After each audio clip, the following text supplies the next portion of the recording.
candles. Now, if you every Erev Shabbos, you got mincha, then Shabbos candles. Now, the way we do it is, even if the husband is lighting the Chanukah the wife is lighting Shabbos candles. Nevertheless, this is the way we keep it. First goes the husband lights Chanukah candles, and then the wife lights Shabbos candles. And the reason is because sometimes it's the same person that lights both. Sometimes it's the father that's, you have a single parent or son or whatever the case is, or in the situation that if any of you are, having your own apartment and you light both. So then when you light both, you obviously have to light Chanukah candles before Shabbos candles, because if you light Shabbos candles, it's already Shabbos. So being that if it's one person doing it, that's the order. So even when it's not the same, the husband is doing Chanukah candles, the wife is lighting Shabbos candles. So what's the difference? Which way it's done? Technically, there's not really a difference. If the wife lights Shabbos candles and the husband lights Chanukah candles, it's not really wrong. It's not right. We're saying this is the right way. There's no real prohibition.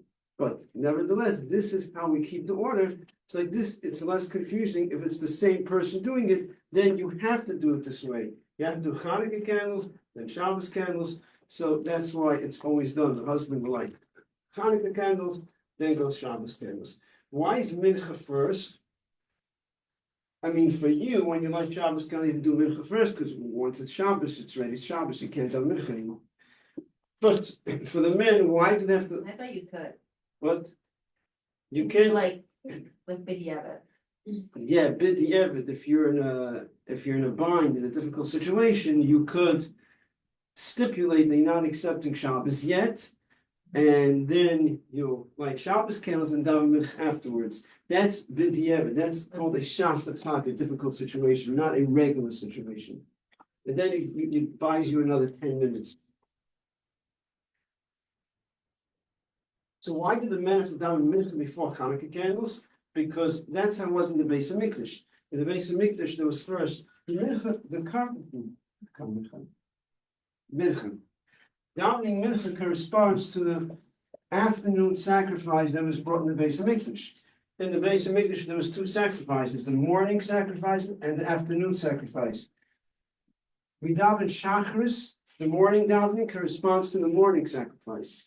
Mincha corresponds to the afternoon sacrifice. In the Beis Hamikdash, after the afternoon sacrifice, that's when it was the Hadlokas Hanedes. They lit the candles in the Beis Hamikdash. Say this. Beis Hamikdash first was the afternoon sacrifice, then they lit the candles in the Beis Hamikdash. So we too, first we daven mincha, and then comes Chanukah candles. Motzei Shabbos. Okay, so erase this, or just over here. Yeah, Motzei Shabbos. Now we're discussing after Shabbos. What is the order? What do we do? What do we do? We do Osdoba, we light Chanukah candles, but what's the order? What comes first? So it depends where you are. At home, in the house. Bias. In the house, first comes Osdoba. You able to see this? Yes. Osdoba. Neres.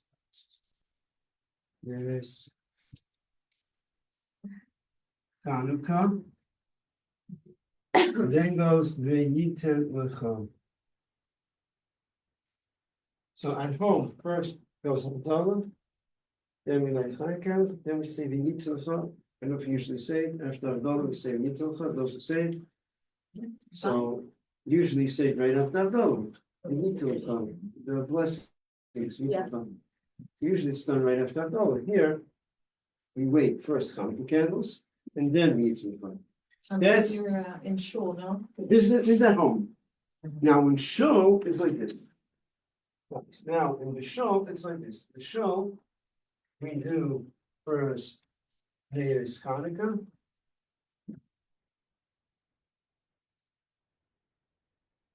then we do Havdalah. If they do Havdalah and Shul, not all shuls do Havdalah.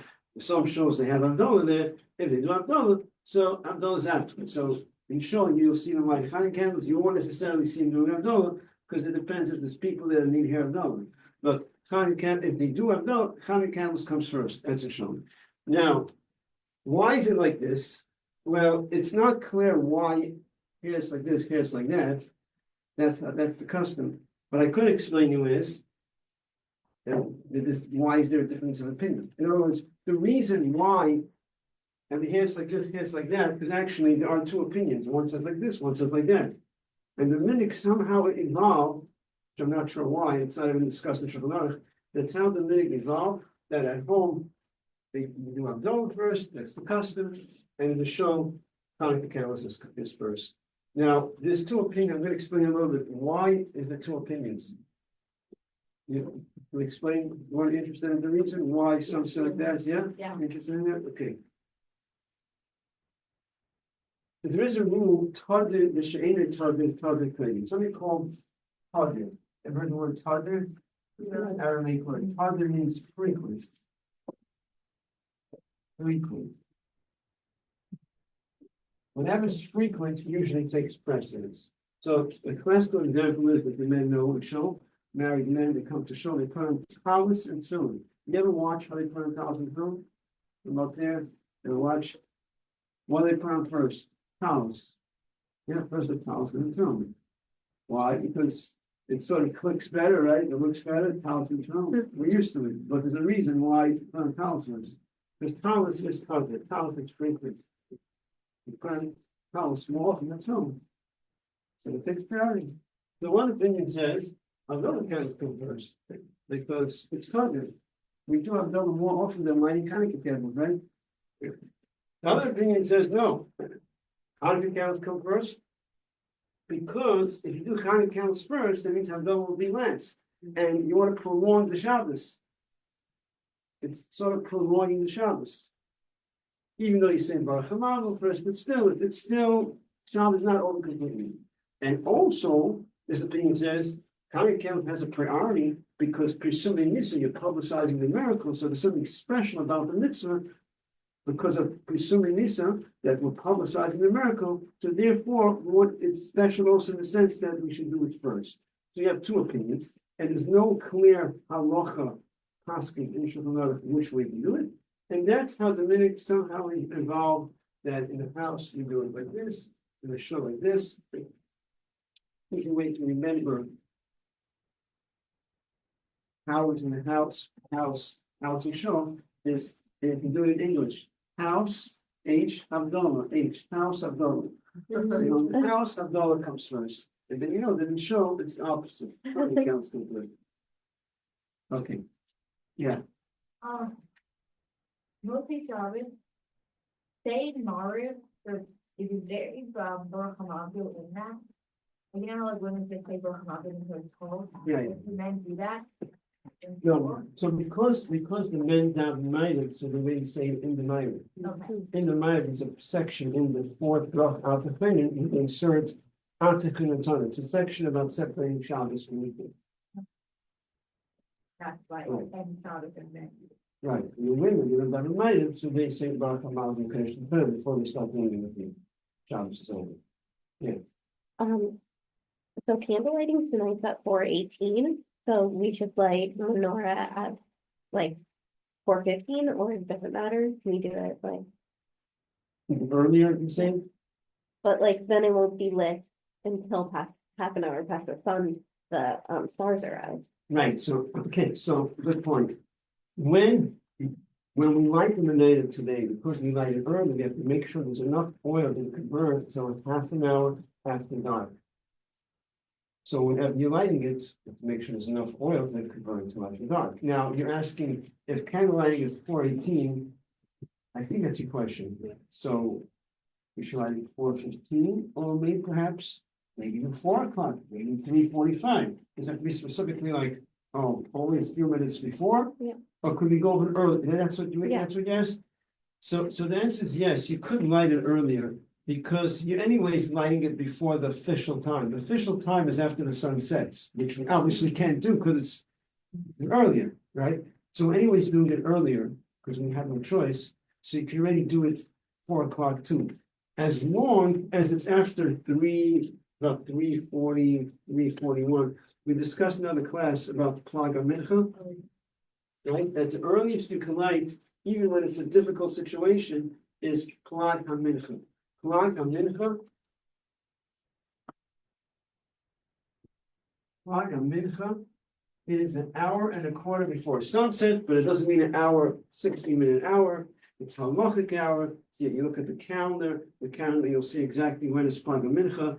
Over here, Plag HaMincha is about 3:40, 3:41. Some calendars show 3:37, but it seems that 3:40, 3:41 is more accurate. And every day it's moving up a minute. So maybe now it's already 3:42. And so the earliest you can light is about 3:40 something. So at Shabbos, you can light any time from that time. So if we have a menorah with pre-filled oil in it, what can we do? We can't really ensure that it'll be lit for any longer. The menorahs with the pre-filled oil are filled up very well. Yeah? Yeah. Oh, Baruch Hashem. Yeah. They're filled up properly. Yeah. Burning enough time. Yeah. Okay, any other questions? Okay. So I want to talk a little bit about, we pretty much finished the halachas of Chanukah, unless anyone has a specific question, the situation. There's a lot of different situations when it comes to lighting the menorah. People have questions. Very common with people, especially people are traveling, where to light. Someone just asked me a question yesterday, and there's no real good solution. And this happens, it's a very common thing, and something good to be aware of. People book flights during Chanukah, and then they come to the Rabbi with a question. I have a flight tonight. Someone yesterday, I teach, he's flying back to France. And his flight is 6 o'clock. He has to leave 3 o'clock. Where should he light menorah? There is really no good solution. I mean, the best alternative that he had was that he'll come to the airport in this Chabad by the airport, and he'll light menorah there in that Chabad place, Chabad, whatever it's called, is by the airport, and he'll light the menorah there without a bracha, because it's really questionable. Really, you can't light menorah wherever you want. Menorah has to be lit. Could you light menorah in your car? Could you light? Menorah has to be lit in a place in your house, place where you eat or sleep. There's discussion. What's more important? What's your main place? Second to what's. So, but it has to be a place. It has to be your place. It has to be a place where you eat or sleep. It can't just be a random place. So there are a lot of situations that come up. You're going to someone's house and you're eating there. Does that become your place? Well, it's not really your place. You're just eating there for today. So it depends. It depends what's the other alternative. There's discussions about it. But to light in the airport, it's not really your place. Yeah. But yeah, not their place, but about a show and a community center when they're lighting it for everyone. No, you can't. So No. then what do they light it in the Right, 70s? they light it in the show, right? Because you're supposed to light menorah in the show to publicize the miracle, but that doesn't Oh, my. that doesn't fulfill your obligation of lighting the menorah. It's not that- you're doing the mitzvah. Right. In other words, the Chachamim enacted that in a show the menorah should be lit with a bracha. Everyone should be there and watch the menorah. And the reason is to publicize the miracle, but that doesn't fulfill anyone's obligation. Even the one who lights himself, it doesn't fulfill his obligation. He himself, who just lit and said all the brachas, when he comes home, he has to light again and say all the brachas. So it has to be your place. It has to be. There is a situation where sometimes there's a wedding. And this question came up 3 years ago. So we're doing a wedding here. He's having guests coming from out of town. And the question was, what do the guests like? They're coming from Long Island and they're here for the wedding, which they liked. So the answer was, that because they are person who's doing the wedding is renting the hall, it's his place. So he's renting the place. So now it's not like a public place that you're going to Chabad house and it's not yours, whatever. It's his place. It's like you rent an apartment, comes your apartment. You know you don't own it, but you rented it, yeah? He's renting the hall, it's his place. He's inviting people, the people are eating there. So the people who don't live in Crown Heights, who live far away, they'd have to go back and forth, and now they're here, so they could light at the wedding with a bracha. But the people who live in Crown Heights, who they could just go easily back and forth, they can't. They have to go home, light the menorah, because their main place is their house where they eat and sleep. For the people who live in Long Island, let's say, even though their main place is Long Island, but it says in Shulchan Aruch, if you're in this city here, and you have to go back and forth, it's far away, then it says it's okay to light here because you're eating it. But the people who actually live in Crown Heights, they have to actually go home and light at home. With that explanation, the guy, or if we're traveling, we are at an airport, like the person you mentioned, go to a Chabad house to light. If we have time to eat a meal there, can we say the bracha? No, so for sure, in that case, I told him he should eat over there too. He will be eating anyways, just to make the best out of it. But it's still not his place. It doesn't. If you're in a train station, let's say, okay, it's a funny example, right? Someone is in a train station, they're on the train or in the car. Yeah, they'll eat there and then they can light. The eating itself, that doesn't create a situation where now it's your place. It has to be your place. What's called your place? A place where you eat, a place where you sleep. Just eating itself doesn't make it your place. So the best he can do is he'll eat there and he'll light without a bracha, but it's not really his place.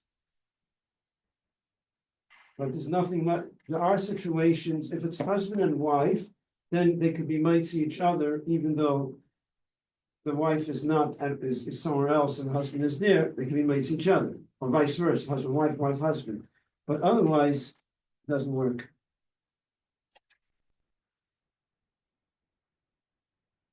Okay, so what?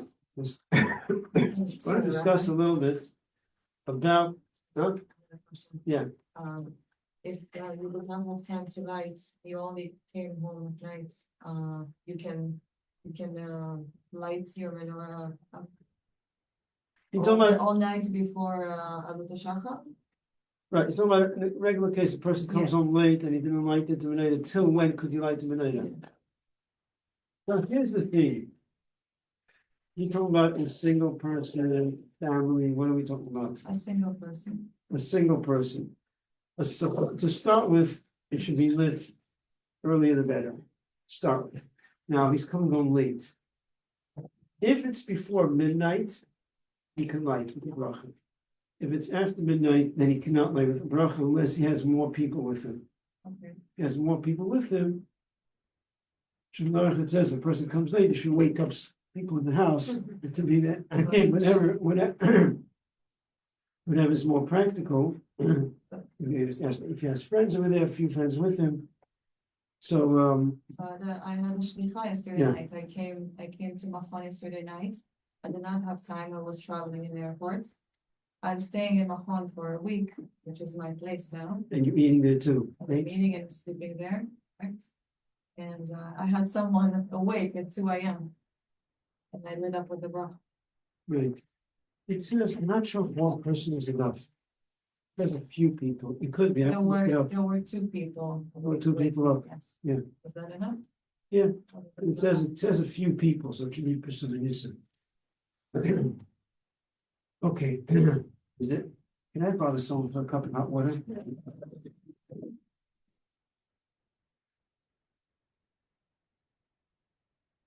While we're waiting, anyone has questions, want to ask? I have my general question, but they're not Right. really related to. Right, so another situation.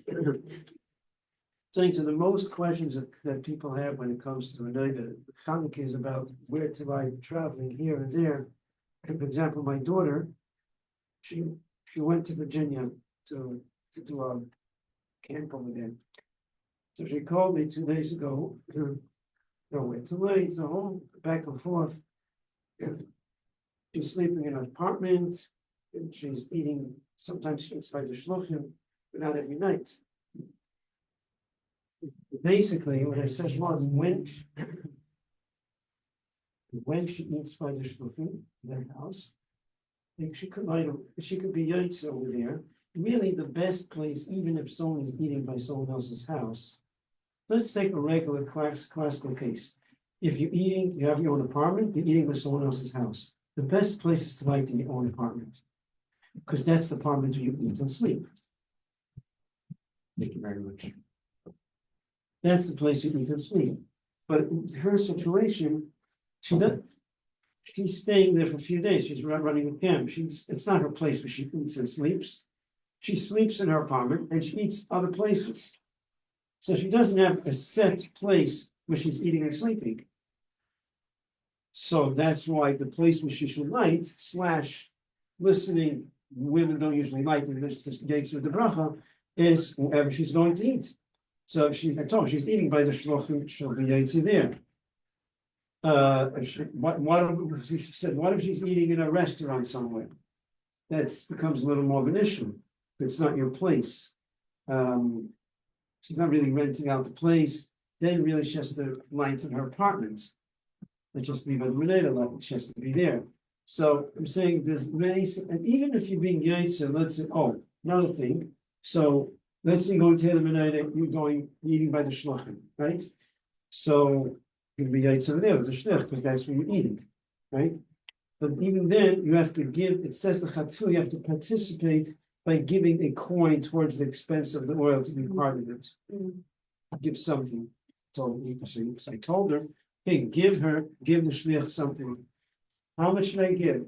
Give a quarter. I don't have a quarter. I can only cash out. Okay, so I don't just cash out them $1 for the whole Chanukah.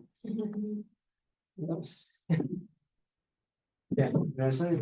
You know, it's asked like all the shops and stuff that I have a menorah and they like put it out front. Okay, what? All the shops and restaurants, like they usually have a menorah and they light it and like put it out front, like in their glass window. Right. Whenever they light, do they say it with a bracha and then also it's the same as shul and they also go home? No, in a store, they can't really, it depends if they're the owner, there are details involved.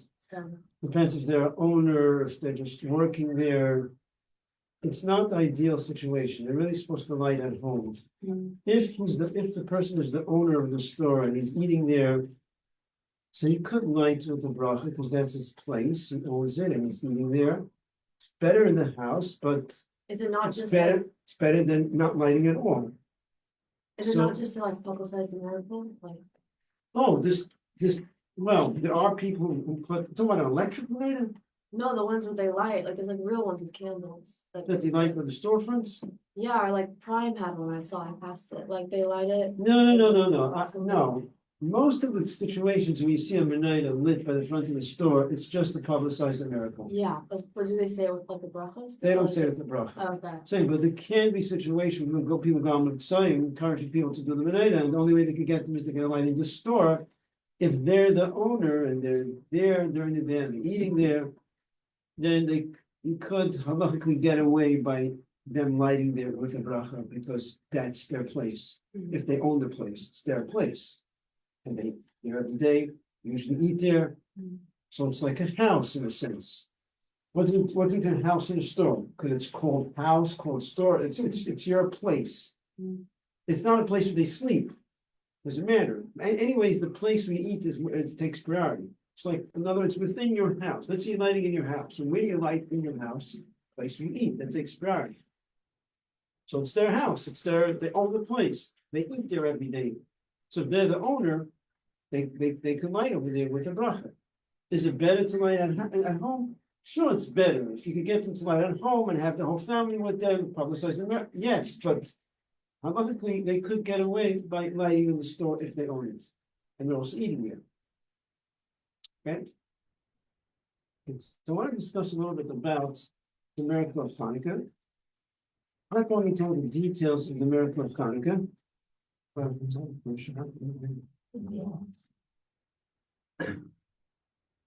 Now, we know there was a miracle the war, how such a small amount of Jews were able to receive thousands and thousands of Greeks. So this happened on the 24th day of Kislev. When does Chanukah begin? On the 25th day of Kislev. So we won the war on the 24th day of Kislev. We rested from the war on the 25th day of Kislev. Chanukah begins on the 25th day of Kislev, and it's called Chanukah. Chanukah, which has the word Chanu Chafei, which they rested on the 25th day. But nevertheless, the emphasis of Chanukah is that on that day, the 25th day of Kislev, we found a jug of oil that was not contaminated by the Greeks, and that was a miracle that we had a jug of oil to light within 8 days. And then the miracle continued. It really continued. That besides this, that when a miracle, they found the jug of oil burned for 8 days.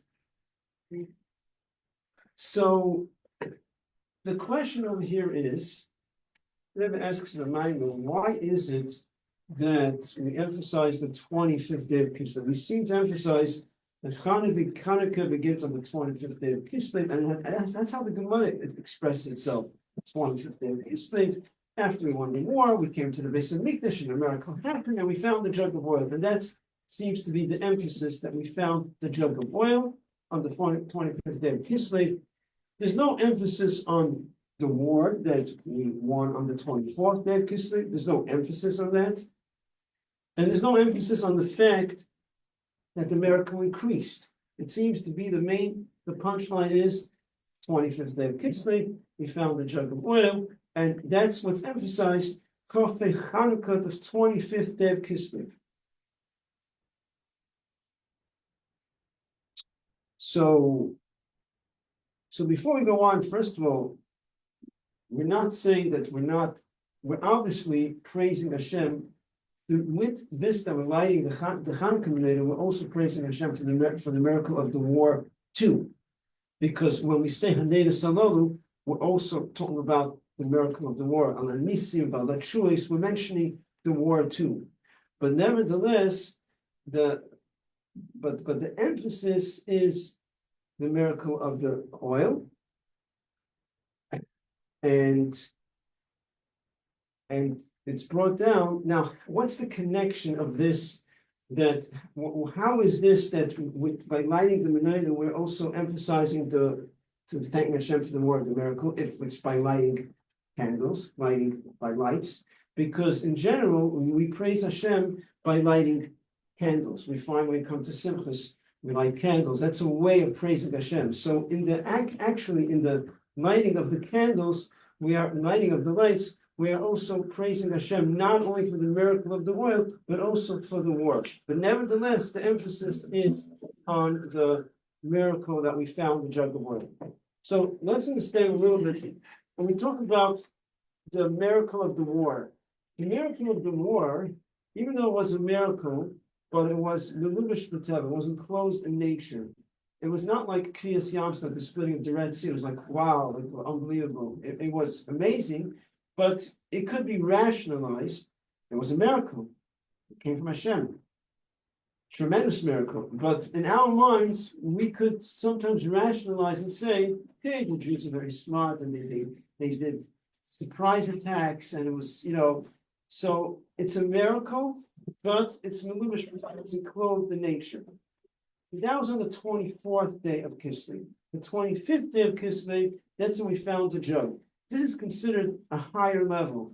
This is considered like a pella, a wonder. When we say flois, the wonders refers to that we found the jug of oil. This is considered a wonder, because it really did not make any sense at all that the Greeks went through everything and they broke all the jugs of oil, and this they didn't find. Even though it's discussed it was stuck on the ground, but it's a wonder. It was clearly that Hashem, it was clearly that it came from Hashem. So this is considered actually a higher level. And then comes the 26th day of Kislev, which is considered even a higher level, meaning starting with the 26th day of Kislev, because in addition to the fact that we found the jug of oil burned for 8 days, which was like the splitting of the Red Sea, similar. That one jug of oil burned for 8 days. So the Rebbe explains that the reason why we don't emphasize the miracle of the war is because it's actually different explaining. The Sikh the Rebbe explains one way, and the Maimon the Rebbe is explaining that the completion of the miracle of the war came about with the finding of the jug of oil. Because the fact which finding the jug of oil actually included also this, that it continued burning for 8 days, as we'll explain. In other words, the miracle of the war itself, as we explained, could be rationalized in our minds. Okay, we scared them, we did surprise attacks, and it was. But as the miracle increased more and more with the jug of oil burning for 8 days, it became very evident retroactively the fact that the miracle kept on going. That revealed also retroactively on the miracle of the war that this came from Hashem. No, it's obviously we know it came from Hashem, but it became even more evident that it came from Hashem. The fact that as Hashem increased the miracle, so it's sort of in hindsight, it became clear that the miracle of the war was a tremendous miracle. So it all became clear from the miracle of the oil. That's why we emphasize the miracle of the oil. That's why Chanukah is emphasized by this, that they found the jug of oil. Yeah, but the highlight of the miracle of the jug of oil is that it burned for 8 days. That's not being highlighted.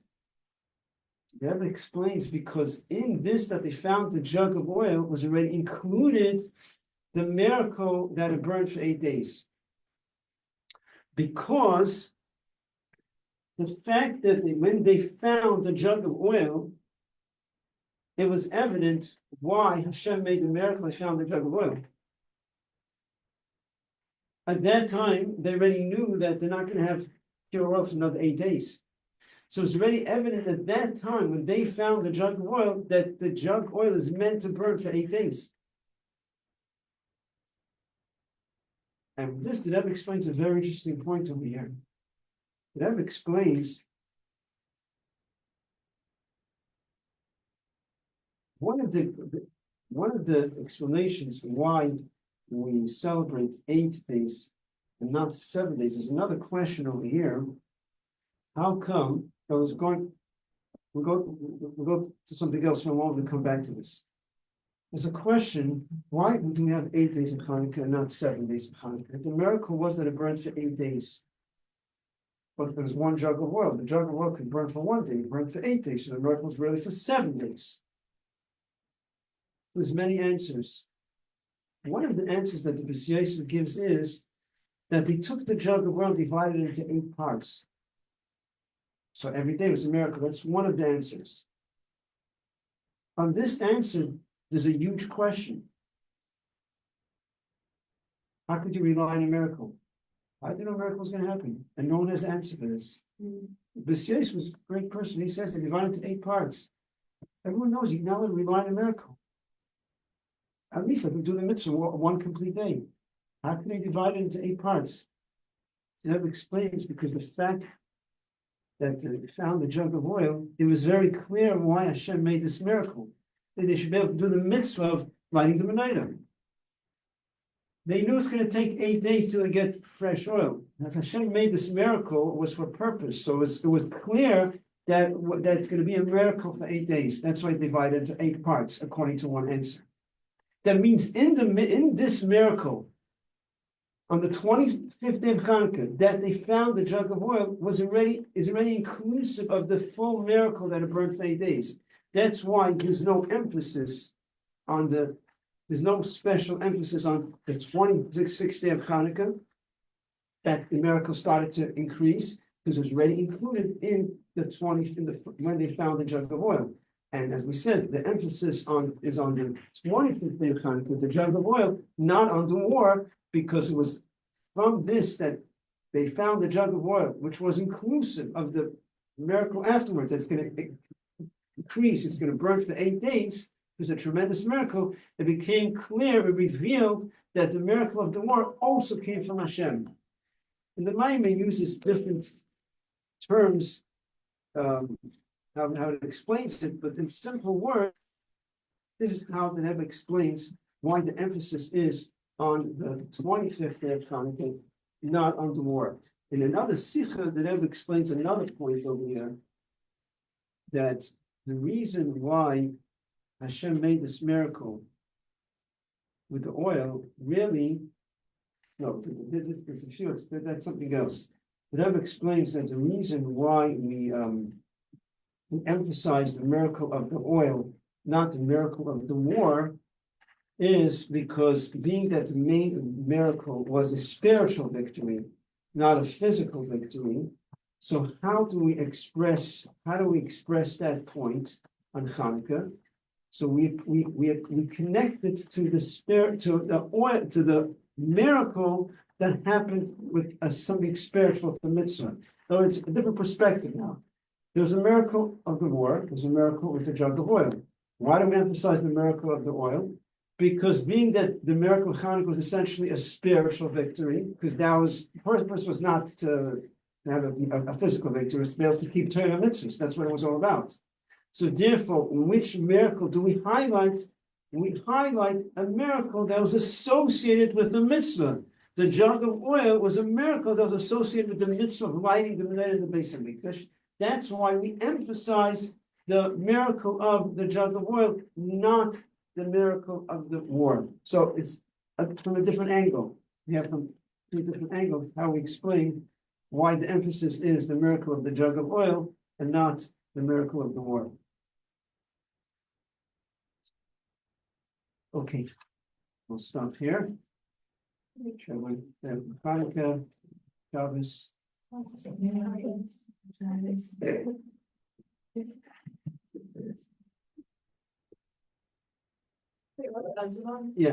We light at the dorm, excuse me, if one girl lights for the whole dorm, do we have to also like give a coin to be part of like, or like money to be part of the cost of the oil? There's the door, does everyone have to give? It's better if everyone gives. Who lights the dorm? Like one of the Madrigal lights for everybody, and then like a couple girls light for themselves also. 4 girls light for themselves. The best thing is to give something. Uh-huh. It's better.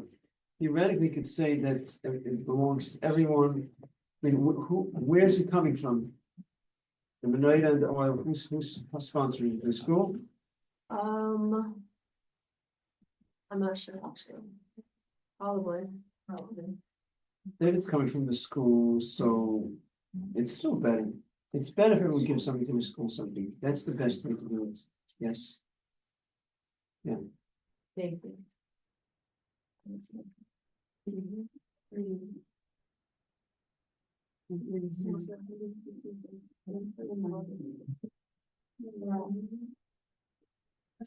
Rabbi, I think we're eating at your son tonight, his daughter-in-law, tomorrow, What? Shabbos day. We're eating at your son and daughter-in-law. Oh, yeah? Shabbos day, yeah. Oh. Thank you. Maybe we'll share some Maggie thoughts. Okay. It's good to read. Thank you very much.